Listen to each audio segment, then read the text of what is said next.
দর্শক সবাইকে শুভেচ্ছা ও আমন্ত্রণ ২৪ ঘন্টায় প্রেজেন্টেড বাই আকিজ সানশাইন। আপনারা জানেন বহু আশা জাগা নিয়ে যে গণ অভ্যুত্থান পরবর্তী সরকার, সেই অন্তর্বর্তী সরকারের প্রথম বাজেট এবং সম্ভবত ধারণা করা হচ্ছে শেষ বাজেট, এবং সেই বাজেটে ৭,৯০,০০০ কোটি টাকার একটি বাজেট উপস্থাপন করেছেন খুবই স্বনামধন্য মানুষ তিনি, যিনি অর্থ উপদেষ্টা ডক্টর সালেউদ্দিন আহমেদ। সেই বাজেটে নতুনত্ব কী থাকলেও কোনো চমক আছে কিনা, নাকি সেই বাজেট আগের সরকারের ধারাবাহিকতা, অথবা জুলাই আন্দোলন যে স্পিরিট বা চেতনা, সেই চেতনার সঙ্গে এই বাজেট কতটা সঙ্গতিপূর্ণ, ব্যবসা বাণিজ্য বিনিয়োগকে কতটা শেষ পর্যন্ত আকৃষ্ট করার নির্দেশনা থাকছে, অর্থনৈতিক দলিল, সেসব নিয়ে আলোচনা করব। আলোচনার জন্য আমার সঙ্গে স্টুডিওতে আছেন তিনজন অতিথি।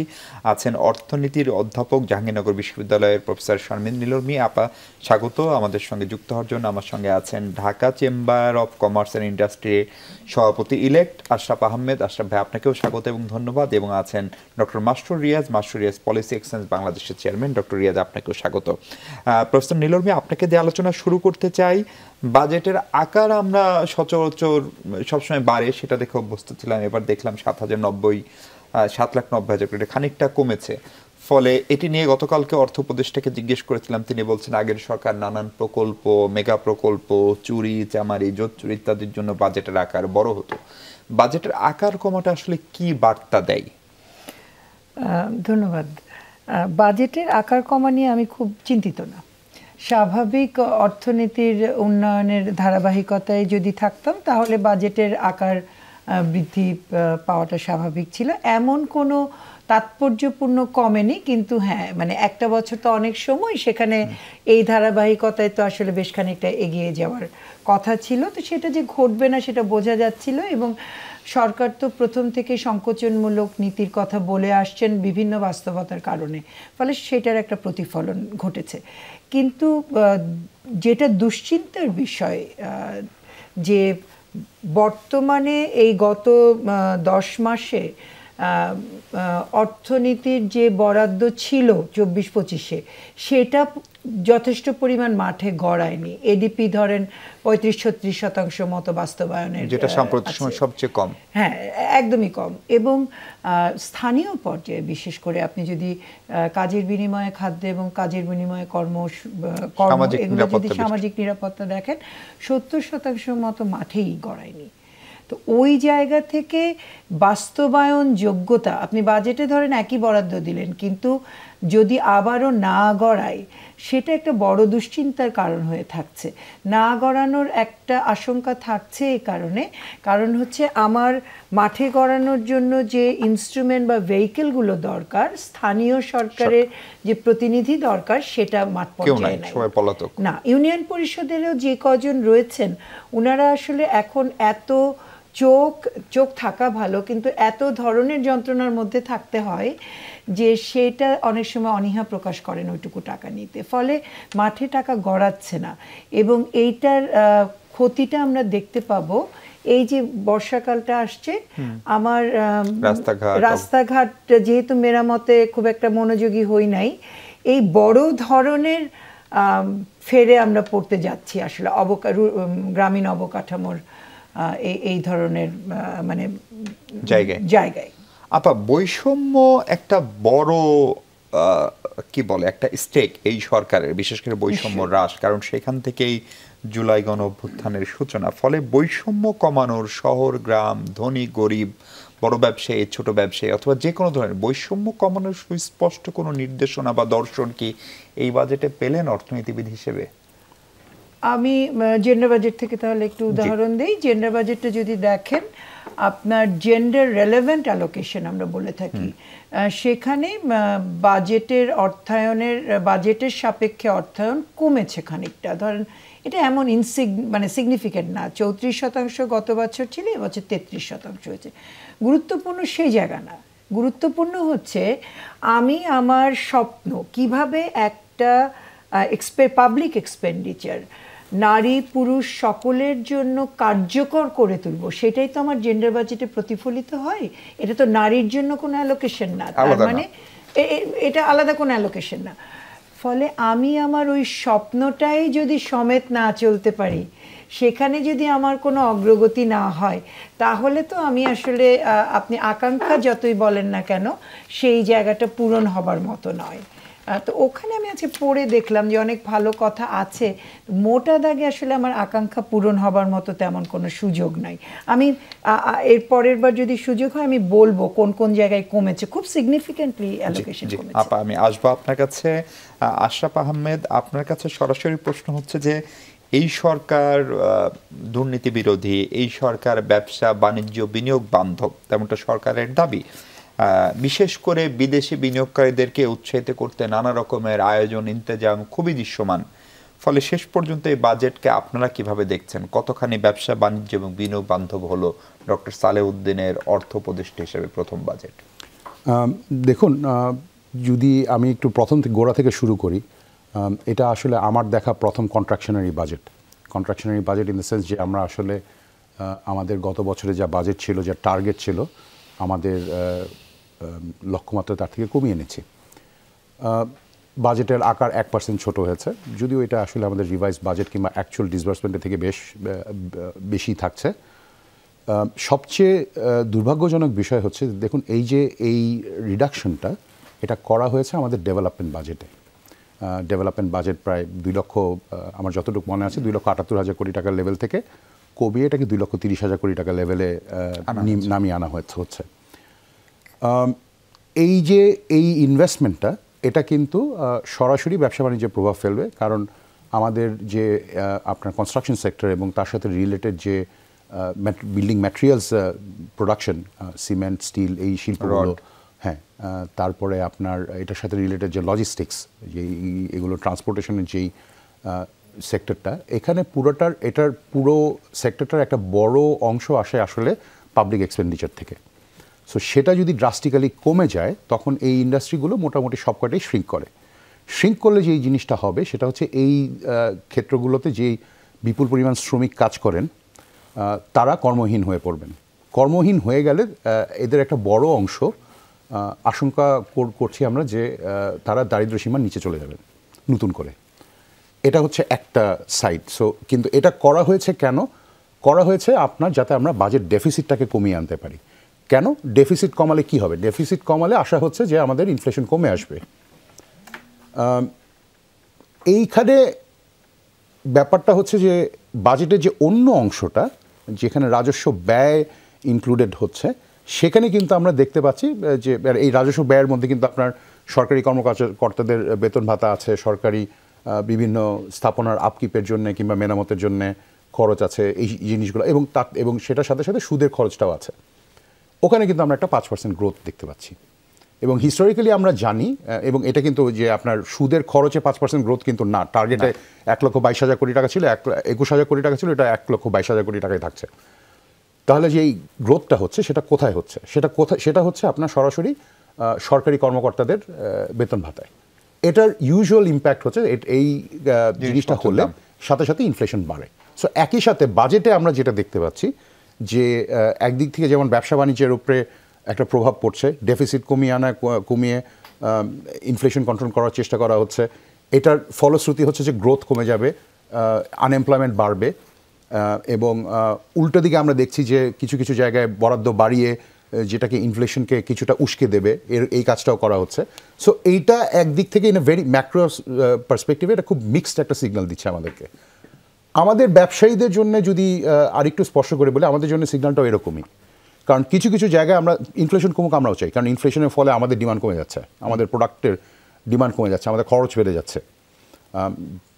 জ্বালানির ক্ষেত্রে আপনারা জানেন যে প্রায় একটা ম্যাসিভ একটা ইনক্রিজ হয়েছে, আপনার মিনিমাম ওয়েজেসের একটা সিগনিফিক্যান্ট ইনক্রিজ হয়েছে। সো এই সব মিলে কিন্তু ব্যবসা বাণিজ্য কিন্তু বড় ধরনের একটা চাপে আছে। আর এটার ওপরে যেটা শুরু হচ্ছে, যেটা হচ্ছে যে ইন্টারেস্ট রেট এবং লিকুইডিটি ক্রাঞ্চ, যেটা যে এক নম্বর হচ্ছে 9 থেকে 14%, 15% ইন্টারেস্ট রেট উঠে গেলে সেটা কতখানি সাস্টেন করতে পারবো, সেটা একটা ব্যাপার। তার থেকেও ডেঞ্জারাস জিনিস হচ্ছে যে চলতি ঋণের প্রবাহ যখন কমে গেছে, চলতি ঋণের গ্রোথ যদি আপনার 3 থেকে 7% হয়, যেখানে আসলে আমাদের dollar adjusted working capital requirement কিন্তু প্রায় 30 থেকে 40% বেড়েছে 2022-এর তুলনায়। সো এই যে এই লিকুইডিটি ক্রাঞ্চ, এই তিনটার কম্বিনেশনে কিন্তু থেকে বের হওয়ার জন্য আমরা বাজেটে কোনো দিক নির্দেশনা দেখতে পাচ্ছি না। বাজেটে বলা হচ্ছে যে ইনফ্লেশন কমিয়ে আনা হবে, কিন্তু ইনফ্লেশন কমিয়ে আনার প্রসেসটাকে যদি আপনি যে 6.5% যদি আপনি টার্গেট করেন, এখানে একটা খুব সহজ একটা হিসাব আছে যে 1% ইন্টারেস্ট রেট বাড়লে আপনার 2 বছরে 0.25% ইনফ্লেশন কমে। আপনাকে যদি এখনও যদি আপনাকে 3.5% যদি ইন্টারেস্ট রেট বাড়ানো হয়, ইনফ্লেশন কমাতে হয় ইন্টারেস্ট রেট মেকানিজমে, তাহলে ইন্টারেস্ট রেট 15% করতে হবে, মানে 15% আরও বাড়াতে হবে। সেটা হোল্ড করলে আমরা অলরেডি যেটা দেখতে পাচ্ছি যে ব্যাংকিং সেক্টরে আপনি যে একটা বড় ধরনের আমরা একটা সংকট দেখতে পাচ্ছি যে ব্যাড ডেট বেড়ে যাচ্ছে, আমাদের কুরিন বেড়ে যাচ্ছে। এটার একটা প্রধান কারণ কিন্তু হচ্ছে এই দুটো, যে ইন্টারেস্ট রেট বেড়ে যাচ্ছে, সেকেন্ড হচ্ছে যে লসগুলো ক্রিয়েটেড হয়েছে কোভিড, তারপর dollar deflation and the liquidity crunch and the interest rate. এই তিনটা কারণে কিন্তু বোথ কর্পোরেট ব্যালেন্স শিটগুলোতে একটা চাপ পড়ছে এবং এটার ফলশ্রুতিতে ব্যাংকিং সিস্টেমে একটা বড় ধরনের চাপ পড়বে। জি, ডক্টর মাসরুর, আপনার কাছে প্রশ্ন হচ্ছে, আপনি বাজেটে মানে গতানুগতিক মনে করছেন নাকি এখানে নতুনত্ব কিছু পেলেন? এইটার পাশাপাশি যে জিনিসটা একটু বুঝতে চাই সেটা হচ্ছে প্রধানতম সংকট আসলে এই বাজেটের টাকা কোত্থেকে আসবে, তার কোনো সদুত্তর কি পেয়েছেন ডক্টর সালেউদ্দিনের বক্তৃতায়? বাজেটের গতানুগতিকতার বাইরে এই বাজেটের যাওয়া, চমক দেখানো, খুব ডিফারেন্ট কিছু করা এই বাজেটের বিভিন্ন কারণে সম্ভব ছিল না। এবং সেই জন্য আমি এই বাজেটকে একটা জায়গা ছাড়া, সেটা কি আমি বলছি, বাকি বাজেটটাকে আমি খুব ডিফারেন্ট কিছু, খুব ইনোভেটিভ, খুবই চমকপ্রদ এরকম মনে করছি না। কেন সম্ভব না? একটা হলো এটা অরাজনৈতিক সরকার এবং এই সরকারটা একটা in a sense transitional government. মানে ডিসেম্বরে হোক আর জানুয়ারিতে, আমি ব্যক্তিগতভাবে আমি সব কিছু মিলিয়ে আমি নিজেও ডিসেম্বর বা জানুয়ারির মধ্যে নির্বাচন হওয়াটাকে সমর্থন করছি। কিন্তু ধরেন ডিসেম্বরে হোক আর এপ্রিল মেতে হোক, আমরা শুনতে পাচ্ছি সব পক্ষ থেকেই যে এর মধ্যে ইলেকশন হয়ে যাবে। সুতরাং একটা নন পলিটিক্যাল গভর্নমেন্ট, একটা ইন্টারিম গভর্নমেন্ট যারা একটা ট্রানজিশন ম্যানেজ করছে, এবং ধরে নেওয়া যায় যে তারা পপুলিস্ট কোনো উদ্যোগ নেবেন না, সেগুলোকে মাথায় রেখে এই বাজেটকে খুব ডিফারেন্ট কিছু বা চমকপ্রদ হওয়ার সুযোগ ছিল না। সেকেন্ড আরেকটা কারণে এই বাজেটের খুব বেশি চমকপ্রদ হওয়ার সুযোগ নেই, সেটা হলো আমাদের রেভিনিউ সিচুয়েশনের, রাজস্ব সিচুয়েশন, সেই জায়গাটা ভালো অবস্থায় নাই। আমরা রেভিনিউ প্রতি বছরই অনেক বছর ধরেই আমরা আন্ডার পারফর্ম করি, কিন্তু এই বছরটা এটা প্রেশারটা স্পেশাল, মানে খুব বেশি ইন্টেন্স। এপ্রিল পর্যন্ত বোধহয় 69,000 কোটি টাকার ডেফিসিট আছে টার্গেটের তুলনায়। এটা আরও বাড়বে মে জুন, কারণ অর্থনীতির চাকার গতি স্লথ। আর আমরা জানি মে মাসের থার্ড উইক থেকে এনবিআর এই সেপারেশনকে কেন্দ্র করে একটা স্থবিরতা এবং আন্দোলন মিলে এটা এখন পর্যন্ত স্বাভাবিক জায়গায় যায়নি। এটা যেভাবে এনবিআর এর হেডকোয়ার্টারে এফেক্ট করেছে, এটা ফিল্ড সেখানেও এফেক্ট করেছে। তো সেগুলো মিলিয়ে এই বাজেটের পক্ষে খুব চমকপ্রদ কিছু করা আমি অন্তত এটা আশা করিনি যে এটা সম্ভব হবে, এবং সেটাই দেখেছি। যেটা ডিফারেন্ট টাকার আগে আরেকটা, সেটা হলো এটা নীলর্মি আপা বলেছে, আশরাফ ভাইও বলেছে, সেটা হলো বাজেট সাইজটা। এইখানে অনেক বছর ধরেই প্র্যাকটিস হচ্ছে বাজেটের সাইজ বাড়ে। সেটা দুই কারণে বাড়তো, রাজনৈতিক বিভিন্ন অ্যাঙ্গেল অ্যাকোমোডেট করার জন্য, অনেক সময় ভেস্টেড ইন্টারেস্ট অ্যাকোমোডেট করার জন্য গত কয়েকটা বছর দেখেছি। আরেকটা হলো this is also a statement যে আমাদের অর্থনীতি বড় হচ্ছে। কিন্তু এইবার কমেছে, এডিপি কমেছে, ওভারঅল বাজেট কমেছে, যদিও অপারেটিং বাজেট বেড়েছে, সেটা কমা উচিত ছিল। এটা বাড়ার, অপারেটিং বাজেট বাড়ার কারণ ইন্টারেস্ট রেট বেড়েছে, ইন্টারেস্ট পেমেন্ট প্রায় 17%, আর বেতন ভাতা যেটা সেটাও কয়েক পার্সেন্ট বেড়েছে, এবং সেখানে মহার্ঘ ভাতা একটা জিনিস দেওয়া হচ্ছে। এটা বোধহয় এই বছরটা না দিলেও হয়তো, কারণ অন্যান্য দেশে এই সময় অস্টারিটি মেজার এরকম সময়ে কৃচ্ছ্রতা সাধন প্রোগ্রাম করে। আমাদের পাবলিক সার্ভেন্টদের সুযোগ সুবিধা, মানে বিশেষ করে বেতন, সেটা সবসময় খুব কম, এটা বাড়তে হবে, কিন্তু এই বছরটা বোধহয় সেটা বাড়ার টাইম না। সেই জায়গাটা এখন টাকা আসবে কোত্থেকে? সেখানে মেইনলি তো এনবিআর রেভিনিউ থেকে মেজরিটি, সিংহভাগ রেভিনিউটা আসে। সেখানে এবার একটা আমি মনে করি খুব ইমপ্র্যাকটিক্যাল টার্গেট আছে, 4,99,000। হ্যাঁ, ইনক্রিজ প্রায় 8%-এর কাছাকাছি। তো কারেন্টটাই তো আমরা ঠিকমতো অ্যাচিভ করতে পারছি না। এটা অলমোস্ট নিশ্চিত ঘাটতি থাকবে এবার, কারণ এটা কারো দোষ না, অর্থনীতি নিজেই স্লো। 3.3% আমার গ্রোথ রেট এবার ওয়ার্ল্ড ব্যাংকের প্রজেকশন। তাহলে আমি অর্থনীতির চাকা যদি স্লথ থাকে, সেখানে আপনার রেভিনিউ কালেকশন, আপনি চুরি টুরি কিছু বন্ধ করলেন, এক্সামশন কিছু বাদ দিলেন, তারপরেও খুব বেশি তো বাড়বে না, কারণ মূল ভিত্তিটা তো দুর্বল। এখন আগামী বছরের শেষে আমরা আশা করছি প্রবৃদ্ধি আবার হয়তো 5%, 5.5%, ওয়ার্ল্ড ব্যাংক বলেছে 6% যেতে পারে, সাবজেক্ট টু কিছু জিনিস সাস্টেইন করা, পলিটিক্যাল স্টেবিলিটি, সার্টেনটি, এগুলো আসা, এক্সপোর্ট ধরে রাখা, রেমিটেন্স ধরে রাখা, গ্যাস সাপ্লাই ধরে রাখা। কিন্তু এইটা যদি আসেও, আপনার প্রথম কয়েকটা মাস তো আপনি 5%-এ যাবেন না, 5.5%-এ যাবেন না, 1-2 কোয়ার্টার তো যাবে না, তার মানে রেভিনিউ কালেকশন স্লো থাকবে। সুতরাং এইটা অন্তত রাজস্ব দিয়ে এই ফাইন্যান্স করা যাবে না। তার মানে রাজস্ব যা শর্টেজ হবে, ঋণে গিয়ে অ্যাডিশনাল বোঝাটা পড়বে। ঋণের একটা টার্গেট আছে, কিন্তু সেই টার্গেট আমার ধারণা এক্সিড করে যেতে পারে যদি নীলর্মী আপা বলছিলেন এক্সিকিউশনের বিষয়টা আছে, বাস্তবায়ন। এখন বাস্তবায়ন যদি এই বছরের তুলনায় নেক্সট ইয়ারে বাড়ে, আর বিশেষ করে ডিসেম্বরের জানুয়ারিতে নির্বাচিত সরকার আসে, এক্সিকিউশন বাড়তে পারে, সম্ভাবনা আছে। সেই ক্ষেত্রে গিয়ে কিন্তু ডেটের উপর, মানে ঋণের উপর গিয়ে প্রেশারটা পড়বে, একটা বড় প্রেশার পড়বে। আপা, আপনার কাছে দুটো প্রশ্ন। একটা প্রশ্ন হচ্ছে যে মহার্ঘ ভাতার বিষয়টা, সেটা হচ্ছে সরকারের পক্ষ থেকে একটা জিনিস বারবারই বলা হয় যে সিভিল প্রশাসন বা পুলিশ প্রশাসন সরকারকে শতভাগ সহায়তা করছে না। ফলে এই মহার্ঘ ভাতা, সামনে বছর নির্বাচন, সেটা সেই সহায়তা পাওয়ার একটা প্রচেষ্টার অংশ কিনা।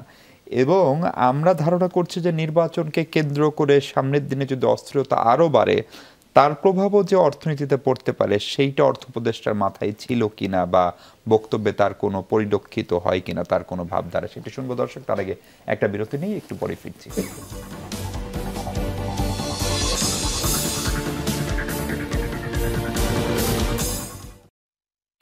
দর্শক, আরেকবার স্বাগত 24 ঘন্টা। আমরা অন্তর্বর্তী সরকারের প্রথম বাজেট উপস্থাপন নিয়ে কথা বলছি। প্রফেসর শারমিন নীলর্মী আছেন আমার সঙ্গে। আপা, আপনার কাছে প্রশ্ন ছিল, এই যে মহার্ঘ ভাতা, এবং সেটা ডক্টর মাসরুর রিয়াজ বলছিলেন যে এটা খুব জরুরি না, কিন্তু এটা 5 বছরের এক প্রকার নিশ্চয়তা দেওয়া হয়েছে কিন্তু এবারের বাজেটে। এবং একটা নির্বাচিত সরকার আসলেও যদি পরের 1 বছর কোনো একটা ক্রাইসিসের কথা বলে কাটানোর চেষ্টা করে, তাহলে আমাদের আমলাতন্ত্র নিশ্চিতভাবে খুশি হবে না। ফলে সেটি একটি জায়গা। এবং দ্বিতীয় জায়গা হচ্ছে নির্বাচনের বছরের যে নির্বাচনকে কেন্দ্র করে অস্থিরতা, বা সেগুলোও অর্থ উপদেষ্টার মাথায় খানিকটা ছিল কিনা। আমি মহার্ঘ ভাতা এবং তার সাথে যুক্তভাবে সরকারি কর্মকর্তাদেরকে খুশি রাখা এবং নির্বাচনকে ঝামেলা মুক্ত রাখার যে প্রবণতা, সেটা যুক্ত করে যেটা জানতে চাইলেন।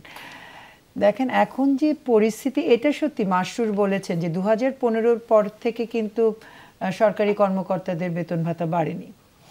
এবং এটা তো সত্যি কথা যে ওনাদের বেতন ভাতা বাড়তে হবে। শুধু ওনাদের কেন, দেশের দারিদ্র্যের যে পরিস্থিতি, প্রত্যেকেরই পরিস্থিতি বদলাতে হবে। এখন আজকের যে জরুরি অবস্থা, আজকের অর্থনীতির যে সংকোচনের যে পরিস্থিতি, সেখানে হঠাৎ করে একটা সরকারি কর্মকর্তারা তো অলরেডি একটা প্রিভিলেজ ক্লাস আমাদের সোসাইটিতে, শুধুমাত্র তাদের জন্য মহার্ঘ ভাতা দেয়াটা কোনো মতেই কাম্য না। এমনকি ধরেন, আমি পাবলিক ইউনিভার্সিটির শিক্ষক হিসেবে কিন্তু এই ভাতা ভোগী হতে যাচ্ছি যদি এটা হয়।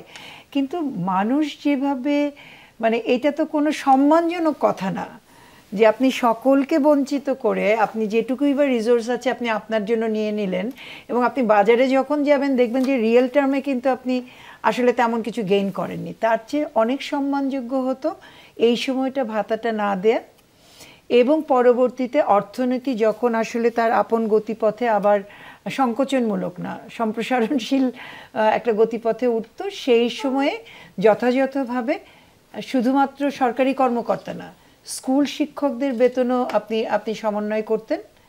এবং উনি বলেছেন, ওনারা যে এই যে আমরা 3টা সেক্টরে সর্বনিম্ন মজুরি বেঁধে দেওয়ার কথা বললাম, সেটা নিশ্চয়ই ওয়েলফেয়ারের দৃষ্টিকোণ থেকে খুবই গুরুত্বপূর্ণ। কিন্তু আমি আশঙ্কা করি যে এই সর্বনিম্ন মজুরি বেঁধে দেওয়ার কারণে আমার কস্ট অফ প্রোডাকশনে যদি তার একটা ছায়া ফেলে, সেইটা কিভাবে ব্যবসায়ীরা অতিক্রম করবেন সেটার জন্য যথেষ্ট পরিমাণে আলোচনা হয়েছে কিনা সেই সম্পর্কে আমি সন্দিহান। ফলে আমার কাছে মনে হয় যে যেটুকুই বা বার্তা ওনারা দিতে চেয়েছেন, তার বাস্তবায়ন যোগ্যতার জন্য অংশীজনদের সাথে যেরকমভাবে কথা বলবার প্রয়োজন ছিল, সেটা খুব একটা আমি দেখি নাই আর কি। হ্যাঁ, আরেকটা জিনিস আমি দু একটা ভালো জিনিস যে নাই, মানে অবশ্যই একটা বাজেটের মধ্যে তো অনেক ভালো কিছুই থাকে, যেমন ধরেন কৃষিক্ষেত্রে ওনারা বলছেন যে এখন যে 18 লক্ষ মেট্রিক টনের যে খাদ্য গুদামের ব্যবস্থা রয়েছে, যেটা আওয়ামী লীগ সরকার আসার আগে 12 লক্ষ মেট্রিক টন ছিল, গত 15 বছরে এটা 1.5 গুণ বেড়েছে। এইটাকে 18 থেকে ওনারা 37 লক্ষ মেট্রিক টনে উন্নীত করতে চাচ্ছেন এবং সেইটার অর্থায়নটা আছে। তো এটা একটা ভালো দিক, যদি সরকার কৃষকের কাছ থেকে নিতে চান এবং সেটার জন্য যথাযথ 1 বছরের মধ্যে সেটা গুদাম নির্মাণ করতে পারেন, সেই ব্যবস্থাটা করে যান, আমি বলবো যে গ্রামীণ পর্যায়ে সেটা একটা ভালো যোগ। জি, আশরাফ ভাই, আপনার কাছে প্রশ্ন হচ্ছে, ঘাটতি বাজেট বাড়িয়ে 2,66,000 কোটি টাকা নির্ধারণ করা হয়েছে। ধারণা করা হচ্ছে একটা বড় অংশে আসবে বৈদেশিক উৎস। আবার ব্যবসা বাণিজ্য বিনিয়োগের জন্য বিদেশি বিনিয়োগকারীদের জন্য সহজীকরণ করার একটা প্রচেষ্টা আমরা ভীষণভাবে বিডা এবং বেজা এবং সরকারের পক্ষ থেকে দেখছি। বিপরীতে আমাদের স্থানীয় ব্যবসায়ী যারা, তাদের জন্য আলাদা কি প্রণোদনা আদৌ আপনারা কিছু পাচ্ছেন কিনা, নাকি এই সরকার অনেক বেশি বিদেশ নির্ভর হয়ে যাচ্ছে, এমনকি বিদেশি নাগরিকদের প্রতিও সরকারের আলাদা দুর্বলতা আছে, এটা কেউ কেউ বলেন? দেখুন, আমি অত্যন্ত দুঃখিত, আপনার একটা আশায় আমি আসলে প্রথমে একটু পানি ঢেলে দিচ্ছি। বাংলাদেশের ফরেন ডাইরেক্ট ইনভেস্টমেন্টের যে কোয়ান্টাম, আমাদের প্রাইভেট ইনভেস্টমেন্ট ইজ আবার 100 থেকে 120 বিলিয়ন ডলার বছরে। আমাদের হিস্ট্রিতে আমি কখনো দেখিনি আমাদের ফরেন ডাইরেক্ট ইনভেস্টমেন্ট 2 থেকে 3 বিলিয়ন ডলারের উপরে গেছে, এবং এই 2 থেকে 3 বিলিয়ন ডলারের উপরে যেটা যায় তার 50% থাকে রিইনভেস্টমেন্ট। মানে বাংলাদেশের এক ব্যবসা করছেন কোনো একটা মাল্টিন্যাশনাল কোম্পানি, তারা যখন তাদের প্রফিটটা রিইনভেস্টমেন্ট করে সেই ফিগারটা, হ্যাঁ শেভরনের মতো, সেই ফিগারটা হচ্ছে 1.5 বিলিয়ন ডলারের মতো। সো এফেক্টিভলি আমাদের এফডিআই কখনোই 1 থেকে 1.5 বিলিয়ন ডলারের বেশি যায় না। FDI from a macro economic perspective বাংলাদেশের গত 30 বছরের ইতিহাসে কোনো দিনও ইম্পর্টেন্ট ছিল না, এবং আমি মনে করি না এটা আশা করার কোনো কারণ আছে যে ম্যাক্রো পার্সপেক্টিভের হিসাবে যে আগামী 5 বছরে এটা খুব সিগনিফিকেন্ট কিছু হবে। এফডিআই যে জিনিসটা আমাদেরকে দেয় সেটা হচ্ছে transfer of technology. For example, গ্রামীণ ফোন যখন বাংলাদেশে এন্টার করে, কিংবা ধরেন যখন আপনার শেল কিংবা শেভরন যখন এন্টার করে, তারা কিন্তু টেকনোলজিটা নিয়ে আসেন। এইটা আমাদের জন্য খুব ইম্পর্ট্যান্ট একটা ব্যাপার। বেসিক ম্যানুফ্যাকচারিংয়ের ক্ষেত্রে এই ব্যাপারটা কিন্তু এখন আর অত সিগনিফিক্যান্ট না। আপনার কাছে পয়সা থাকলে আপনি পৃথিবীর যে কোনো ম্যানুফ্যাকচারিং টেকনোলজি আপনি আজকে কিনতে পারবেন। সো এইটা হচ্ছে একটা পার্সপেক্টিভ। সো যেই কারণে আমি মনে করি যে এফডিআই ড্রিভেন গ্রোথের আইডিয়াটা বাংলাদেশে আসলে ভালো। আমার মনে হয় না এটা আসলে বাস্তবায়নযোগ্য কিংবা বাস্তবমুখী কোনো একটা কিছু আগামী 1 বছরের মধ্যে। সেকেন্ড যে জিনিসটা দেখুন, আমাদের জন্য সবচেয়ে ডেঞ্জারাস যে ইস্যুটা দাঁড়িয়ে গেছে, সরকার যেই বাজেট ডেফিসিট যেটা আছে, সেখানে টার্গেট হচ্ছে প্রায় 1 লক্ষ কোটি টাকার মতো আমাদের বৈদেশিক ঋণ থেকে আহরণের জন্য, উইচ ইজ অ্যাপ্রক্সিমেটলি $8.5 বিলিয়ন। তার মানে হচ্ছে আমরা গত 50 বছর ধরে যতটুকু লোন নিয়েছি, আমাদের এই মুহূর্তে public debt is about, public sector সহ হিসাব করলে $80 বিলিয়ন মতো, যেটা ডিসেম্বর মাসে ছিল, তার 1/10 তার 1/10 বেশি। সো এইটা একটা বছরে আমাদের বিশেষ কোনো ইনভেস্টমেন্ট ছাড়াই এই টাকাটা নিতে হচ্ছে আমাদেরকে। মানে একটু ব্যাপারটা বোঝাই আমি আপনাকে। দেখুন, আমি ঋণ নেওয়ার পক্ষপাতী, কিন্তু ঋণ নিয়ে আপনাকে এটা এমন জায়গায় ইনভেস্ট করতে হবে যেখান থেকে আপনাকে ট্যাক্স জেনারেট করবে, কিংবা আমাদের আরও ক্ষেত্রে বৈদেশিক ঋণের ক্ষেত্রে যেটা সরাসরি আমাদেরকে ফরেন কারেন্সি জেনারেট করবে। তার মানে হচ্ছে আপনি যদি এমন কোনো ইনভেস্টমেন্টে ফরেন লোন নিয়ে করেন যেটা সরাসরি আপনার এক্সপোর্ট বাড়াবে না কিংবা আপনার রেমিটেন্স বাড়াবে না, আমি মনে করি সেই সমস্ত ক্ষেত্রে অত্যন্ত সাবধানতা অবলম্বন করা উচিত। আচ্ছা, সো এই কনটেক্সে বাংলাদেশে কিন্তু আমাদের কিন্তু গত 2 বছরে আমাদের প্রায় 2টো ডাউনগ্রেড হয়েছে। আমরা BB- ছিলাম, সেখান থেকে আমরা প্রায় 2 গ্রেড নিচে SB+ নেমে গেছি। এই অবস্থায় কিন্তু আমাদের বৈদেশিক যে ঋণের সূত্রগুলো এটা খানিকটা সংকুচিত হয়ে আসছে। এই অবস্থায় আসলে 8 থেকে 10 billion dollar capital raising externally এটা আসলে চ্যালেঞ্জিং হবে। আমরা আশা করি এটা হয়তো আমরা পারবো, বিকজ আমি নিজের এক্সপিরিয়েন্স থেকেই জানি যে এটা করা সম্ভব। 1 বছরে $5 বিলিয়ন তোলাটা এমন কিছু অসম্ভব কোনো কাজ না। সেটা এই সময়ের পরিস্থিতিতে কি হবে সেটাই হচ্ছে মূল ইস্যু। সেকেন্ড, যে এই ফাইন্যান্সিংয়ের ক্ষেত্রে আরেকটা মেজর ইস্যু আছে। দেখুন, এই মুহূর্তে বাজেটে যেটা বলা হচ্ছে যে আমাদের 1,22,000 কোটি টাকার মতো সুদের রিপেমেন্ট আছে, উইচ ইজ বেসিক্যালি আপনার repayment of all government debt, and 1,22,000 crore টাকার মতো বরোয়িং প্ল্যান আছে। মানে নেট সরকার ব্যাংকিং সিস্টেম থেকে নতুন করে তার ঋণের পরিমাণ বাড়ানোর কথা চিন্তা করছে না। এটা আমি মনে করি খুব ভালো। কিন্তু সমস্যাটা হচ্ছে আপনি যদি আমাদের ট্যাক্স কালেকশন দেখেন, একটু আগে যখন মাসুক যেটা বলছিল যে টাকার উৎস কোত্থেকে হবে না, এটা আমি আপনাকে বলে দিতে পারি। আমাদের কাস্টমস শুল্ক থেকে, আমদানি শুল্ক থেকে আয় খুব একটা বাড়বে না, কারণ আমাদের আমদানি খুব একটা বাড়ার সম্ভাবনা আগামী 12 মাসে খুব বেশি নেই, কারণ আমাদের সিম্পলি ডলার রিজার্ভটা নেই। আপনি যদি দেখেন যে ভ্যাটের কালেকশন, যেটা আসলে এন্টায়ারলি ডিপেন্ড করে আমাদের ইকোনমিক অ্যাক্টিভিটির উপরে, আমাদের লোকাল ম্যানুফ্যাকচার্ড গুডসের প্রোডাকশনের উপরে এবং ভ্যালু এডিশনের উপরে, সেই ক্ষেত্রেও যেহেতু আপনার ইকোনমি একটা ডিপ্রেস কন্ডিশনে আপনি পুশ করে দিচ্ছেন, সেটাও আসলে খুব সিগনিফিকেন্টলি বাড়বে না। তাহলে বাড়ার সুযোগ কোথায় আছে? বাড়ার সুযোগ আছে শুধুমাত্র আয়করের ক্ষেত্রে। মানে 18 কোটি লোকের দেশে 15 লাখ লোক আয়কর দেয়। আর আমরা কিন্তু এইখানে সুস্পষ্ট কোনো ফোকাসও দেখতে পাচ্ছি না, যে বলা হচ্ছে না যে না আমরা ট্যাক্স রেট বাড়াবো না, কিন্তু ট্যাক্স আওতা বাড়িয়ে আমরা ট্যাক্সের কালেকশন বাড়াবো। আবার এখানেও কিন্তু মনে রাখতে হবে, আমরা কিন্তু এই বছর কর্পোরেট ট্যাক্স রেট বাড়িয়েছি। কর্পোরেট ট্যাক্স রেট বাড়ানোর মানে হচ্ছে আপনার প্রাইভেট সেক্টরের যেই লিমিটেড ক্যাপাসিটি ছিল ফর রিইনভেস্টমেন্ট, সেটাও আমরা কমিয়ে দিয়েছি। সো এই অবস্থায় আসলে আমাদের বাজেট ফাইন্যান্সিংয়ের যে ইস্যুটা হবে, সেটা হচ্ছে যদি রেভিনিউ কালেকশনের শর্টফল হয়, তখন সরকারের উপর একটা চাপ থাকবে যে আপনার ব্যাংকিং বরোইং বাড়িয়ে দেওয়া, এছাড়া আর কোনো উপায় নেই। কারণ আপনি রাজস্ব ব্যয় একবার অ্যাপ্রুভ করে ফেললে আপনি এটা কলব্যাক করতে পারবেন না। জি ডক্টর মাসুরিয়াজ, এরকম অবস্থায় দেশ থেকে টাকা পাচার, প্রচুর টাকা পাচার হয়েছে। আমরা জানি এটা ফেরানো খুব সহজ না, সরকারে বলছে 3-4 বছর লাগবে, কিন্তু এইটার কোনো সুস্পষ্ট নির্দেশনা আমরা পেলাম? খানিকটা অগ্রগতি হয়েছে কিনা, বা সেটাকে আগামী 1 বছরের কোন জায়গায় এই সরকার নিয়ে যেতে চায়? দেখেন, পাচারকৃত টাকা, যেটা ক্রস বর্ডার মানি লন্ডারিং বা cross border illicit capital flow যেটা আমরা বলি, এইটা খুব রিকভার করা সময় সাপেক্ষ এবং অত্যন্ত জটিল।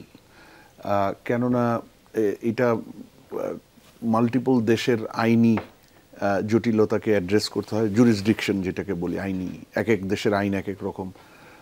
দ্বিতীয়ত হলো এগুলো ট্রেইল, মানে এগুলোর যে সাক্ষ্য প্রমাণ, মানে টাকাগুলো যে একেবারে সুনির্দিষ্টভাবে ট্রান্সফার হয়েছে একটা জায়গা থেকে, সেই ট্রেইল স্টাবলিশ করা, এগুলো খুব ডিফিকাল্ট। এবং দেখা গেছে আপনি যদি মালয়েশিয়ার 1MDB কেসটা দেখেন, আজকে প্রায় 10 বছরের উপর চলছে না, 11 বছর, ওদের রিকাভারি এখন পর্যন্ত হয়তো আমি জানি না 1/3 বেশি না, খুব সম্ভবত তারও কম।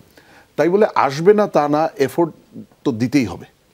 আপনি টাকা কবে পাবেন, কত পাবেন, সেটার চেয়ে বড় কথা অ্যাকাউন্টেবিলিটি সেট করতে হবে, জবাবদিহিতার এক্সাম্পল সেট করতে হবে। সেই জন্য এটা পার্সিউ করতে হবে। বাংলাদেশ ব্যাংক যথেষ্ট অ্যাক্টিভ চেষ্টা করছে, আমরা পত্রপত্রিকার মাধ্যমে দেখি, গভর্নর সাহেবও এটা বলেছেন কিছু পাবলিক মিটিংসে। এখন এটার ডিটেলস কতটুকু এগিয়েছে সেটা আমরা জানি না। একটা আশার আলো, দুটো আশার আলো আমি বলবো, আন্তর্জাতিক কোঅপারেশনটা বাড়ছে মনে হচ্ছে।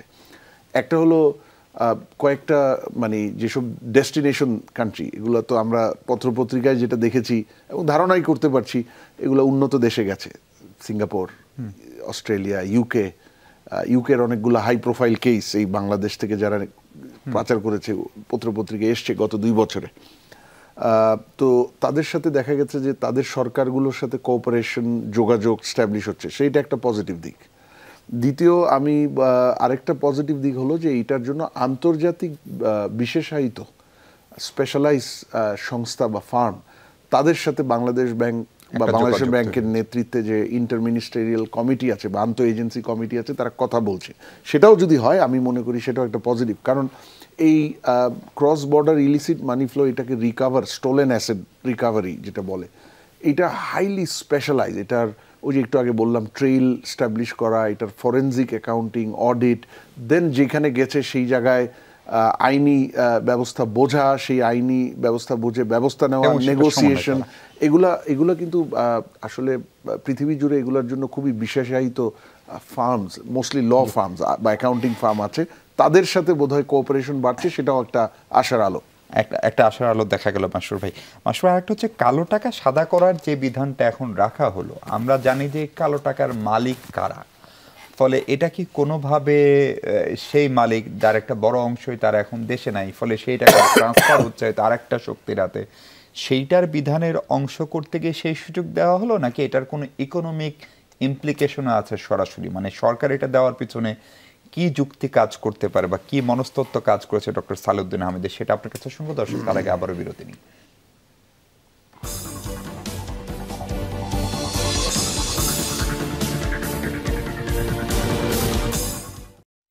দর্শক, আরেকবার স্বাগত 24 ঘন্টা। আমরা কথা বলছি সমসাময়িক বাজেট নিয়ে। মাসরুর ভাই, আপনাকে যে প্রশ্নটা করেছিলাম আমি নিজেই আমি আরেকটু রিকল করার চেষ্টা করি। আপনাকে মনে আছে? হ্যাঁ, কালো টাকা সাদা করার যে বিধান, সেটি আমরা রাজনৈতিক সরকারগুলো করে, একটা এজেন্ডা থাকে। ধরুন এটি রাজনৈতিক সরকার না, এবং এই সরকারের সঙ্গে যারা সংশ্লিষ্ট তারা কেউ কালো টাকার মালিকও না। ফলে কালো টাকার মালিক গত 10-15 বছর যারা, তারা বেশিরভাগই দেশে নাই অথবা জেলে। ফলে এই সুযোগটা এখন কেন দিল? এই টাকাটা হাত বদল করার জন্য? এটাতে আমি, আপনি রাইট টার্মটা ইউজ করেছেন যে একটা নন পলিটিক্যাল গভর্নমেন্ট এই সময় কালো টাকা কন্টিনিউ করলো, এটা আমিও খুব আশ্চর্যান্বিত হয়েছি। এটা আমি এক্সপেক্ট করিনি যে এটা কন্টিনিউ করবে একটা অরাজনৈতিক সরকার, বিশেষ করে যে সরকার গভর্নেন্স রেস্টোরেশনকে, গভর্নেন্স পুনরুদ্ধারকে তাদের একটা এক্সপ্লিসিট ইম্পর্টেন্ট প্রায়োরিটি হিসেবে ঠিক করেছে। এখন এইটা তো কয়েকটা কারণে এটা হওয়া উচিত না। এটা প্রথম কথা হচ্ছে এটা দুর্নীতিকে আশকারা দেয় বা উৎসাহ দেয়। দ্বিতীয়ত যারা fair tax payer, regular tax payer, তাদের জন্য আনফেয়ার যে আরেকজন দেয়নি সেটা অল্প কিছু দিয়ে বা কোনো এক জায়গায় দেখিয়ে বিনিয়োগ প্লট বা জমিতে সেটাকে সাদা করে ফেলছে। তাহলে যে ডিলিজেন্টলি ট্যাক্স দিয়ে গেল তার কিন্তু ইনসেন্টিভটা চলে যাবে, এবং ট্যাক্স কমপ্লায়েন্স কালচার এমনি দুর্বল, এটা আরও দুর্বল হবে। তৃতীয়ত আপনি ইকোনমিক কোনো রিজন আছে নাকি আপনি বলছিলেন, পলিটিক্যালটাই পরে আসছি।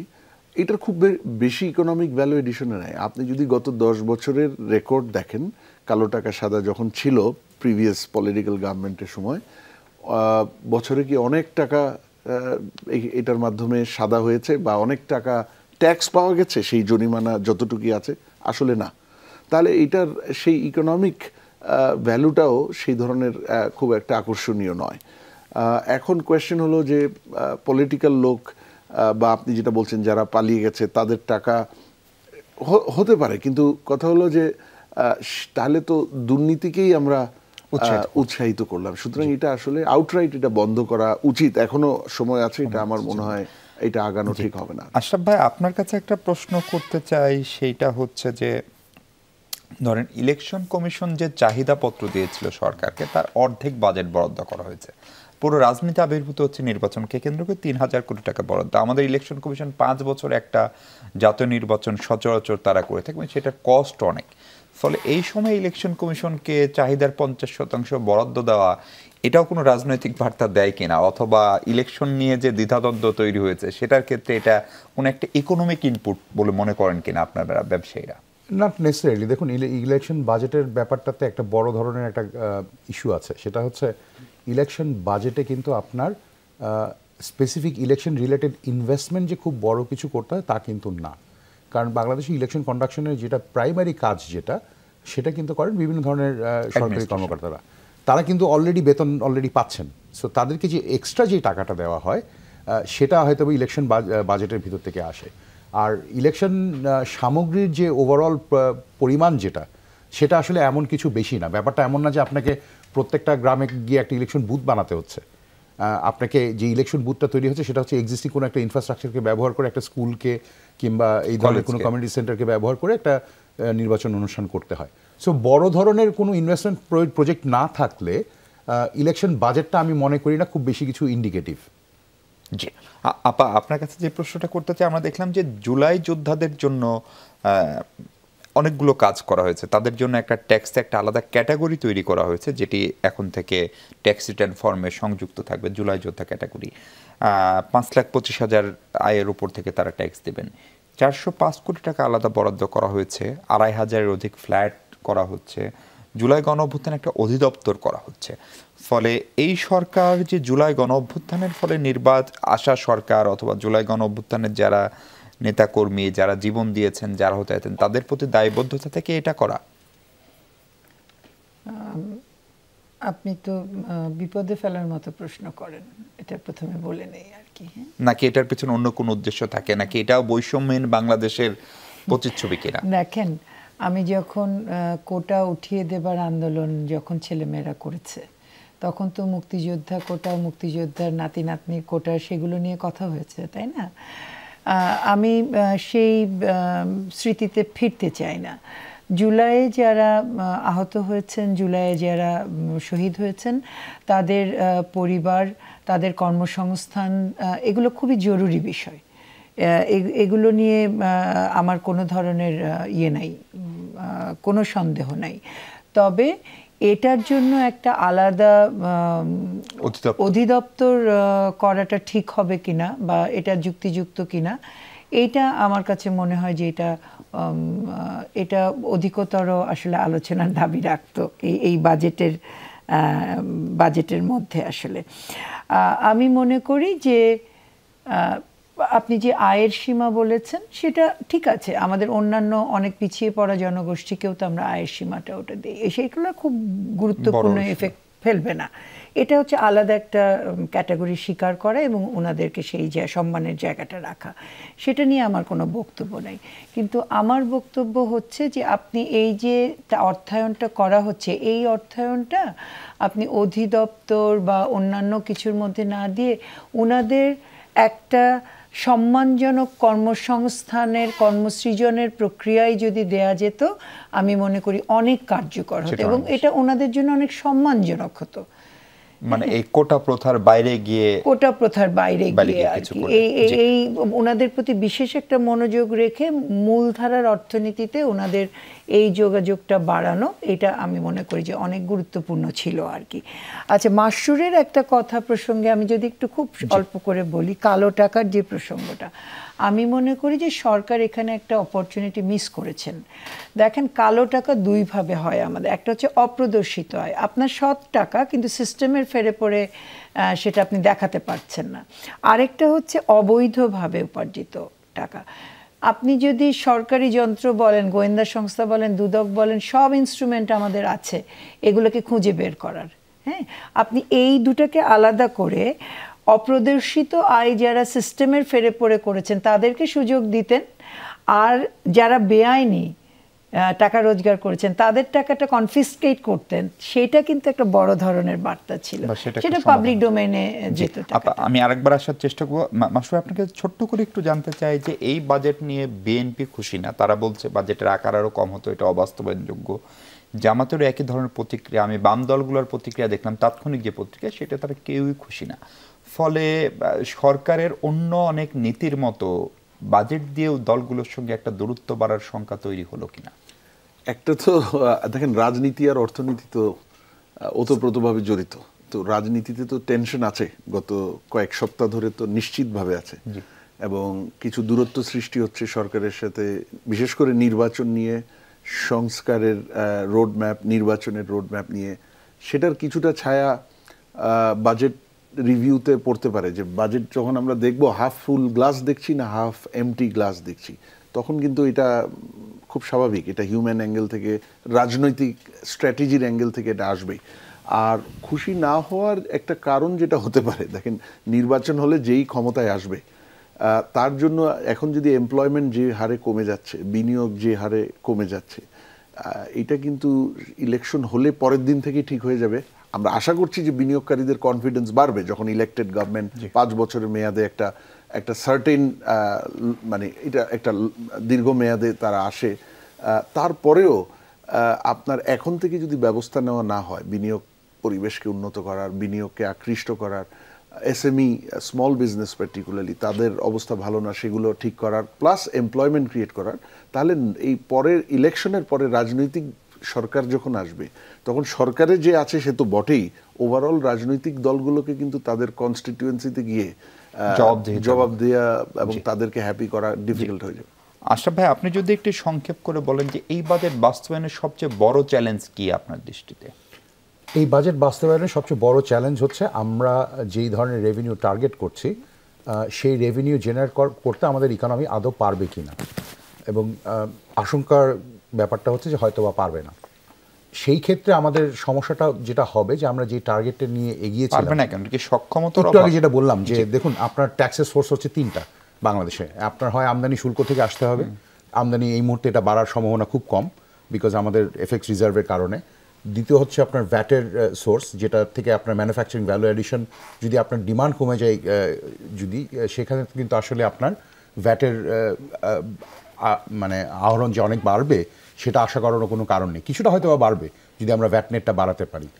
তৃতীয়ত হচ্ছে যে ইনকাম ট্যাক্সের যে ইস্যুটা আছে, আমরা যেটা করছি যে আপনি যেহেতু ইনকাম ট্যাক্স রেট বাড়িয়ে কর আদায় করার চেষ্টা করছেন নন করদাতাদের মধ্যে থেকে, এবং সেখানেও যেহেতু আপনার তাদের ব্যবসা বাণিজ্য খুব একটা ভালো যাচ্ছে না, সেই কারণে আয়করের পরিমাণ ওখান থেকে খুব যে বাড়বে এই আশাটাও হয়তো ঠিক হচ্ছে না।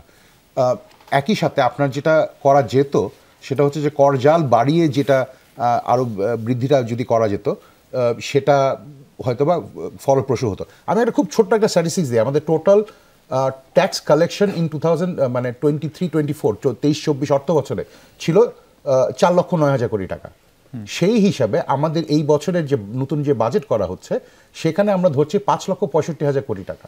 আমার ইকোনমি কিন্তু 20% বাড়েনি, আমার ট্যাক্স কালেকশন 20-25% বাড়বে, স্বাভাবিকভাবেই যে প্রশ্নটা করতে সেটা কোত্থেকে সম্ভব হবে। জি, তার থেকেও ডেঞ্জারাস যে জিনিসটা হচ্ছে যে যদি রেভিনিউ কালেকশন যদি না হয়, আপনি যেহেতু রেভিনিউ এক্সপেন্ডিচার টার্গেটটা ফিক্স করে ফেলেছেন, আপনাকে তাহলে হয়তোবা হয় আপনাকে অ্যানুয়াল ডেভেলপমেন্ট প্ল্যান ইনভেস্টমেন্টটা আরও কমিয়ে আনতে হবে অথবা ব্যাংক বরোয়িং বাড়াতে হবে, যেটা দুটোই আসলে আমাদের জন্য খুব একটা সুখকর হবে না। আবার একদম শেষ সময় আমরা রোজার সময় খানিকটা জিনিসপত্রের দামে স্বস্তি ছিল, সেই স্বস্তিটা সম্ভবত এখন আর পুরোপুরি নেই। ফলে আগামী দিনগুলোতে বন্যার একটা দেখা যাচ্ছে, খাদ্য উৎপাদন বিঘ্নিত হওয়ার শঙ্কা রয়েছে, পলিটিক্যাল ইনস্টেবিলিটি আছে। সব মিলিয়ে পরের সময়গুলোতে নিত্য পণ্যের দাম নিম্নবিত্ত মধ্যবিত্তের নাগালের মধ্যে থাকবে কিনা আপনাদের পূর্বাভাস কি? এক তো মহার্ঘ ভাতা দিয়ে বাজার একটা ডিস্টর্টেড একটা হবেই হবে, সেটাতে কোনো ভুল নাই। আরেকটা আপনি ঠিকই বলেছেন, বন্যা এবং গত বন্যার ফলে আমনের ক্ষতি হয়েছে গভর্নমেন্ট বলছে, কিন্তু এস্টিমেশনটা কিন্তু পাই নাই, এবং তাহলে আমার লক্ষ্যমাত্রা কত ধান চাল কেনা সেটাও আমরা পাই নাই। ফলে সব মিলিয়ে বাজার যে স্টেবিলাইজ করবে এরকম কোনো বার্তা আসলে এখনো পর্যন্ত তথ্যের ভিত্তিতে আমরা বলতে পারছি না। ফলে খুব বেশি আশা করব, আশাবাদের সুযোগ। অনেক ধন্যবাদ প্রফেসর শারমিন নিরমি, ধন্যবাদ জনাব আশরাফ আহমেদ এবং ডক্টর মাসরুর রিয়াদ। দর্শক, এই ছিল আলোচনা। ভালো থাকবেন সবাই, সঙ্গে থাকার জন্য অনেক ধন্যবাদ।